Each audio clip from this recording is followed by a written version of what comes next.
പന്ത് തട്ടി നടന്ന ആ ഒരു ചെറിയ പയ്യൻ പക്ഷെ തന്റെ ഇടംകാലിൽ വന്ന ഗ്രോത്ത് ഹോർമോണിന്റെ ഡെഫിഷ്യൻസി കാരണം അതിന്റെ ചികിത്സയ്ക്ക് പോലും പണമില്ലാതെ ബുദ്ധിമുട്ടിയ ആ ഒരു കുടുംബം. പക്ഷെ ആ ഒരു കാലിലെ മാന്ത്രികത മനസ്സിലാക്കിക്കൊണ്ട് സ്പെയിനിലെ ബാഴ്സലോണ എന്ന ആ ഒരു ക്ലബ്ബ് ആ ഒരു പ്ലെയറെ സൈൻ ചെയ്യുന്നു.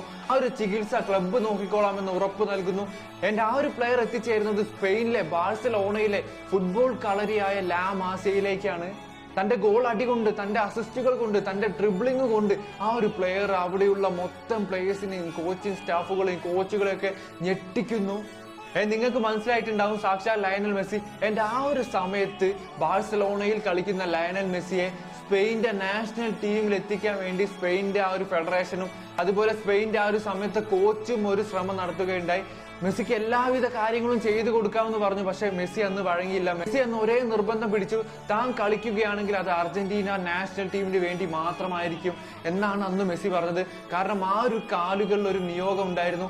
അർജന്റീനിയൻ നാഷണൽ ടീമിന് കിട്ടാക്കനിയായി മാറിയ വർഷങ്ങൾക്ക് ശേഷം ആ ഒരു വേൾഡ് കപ്പ് വീണ്ടെടുത്ത് കൊടുക്കാനുള്ള ഒരു നിയോഗം റൊസാരിയോയിൽ ആ ഒരു തെരുവിൽ നിന്ന് വരുന്ന മെസ്സിയുടെ ഇടംകാലിനുണ്ടായിരുന്നു.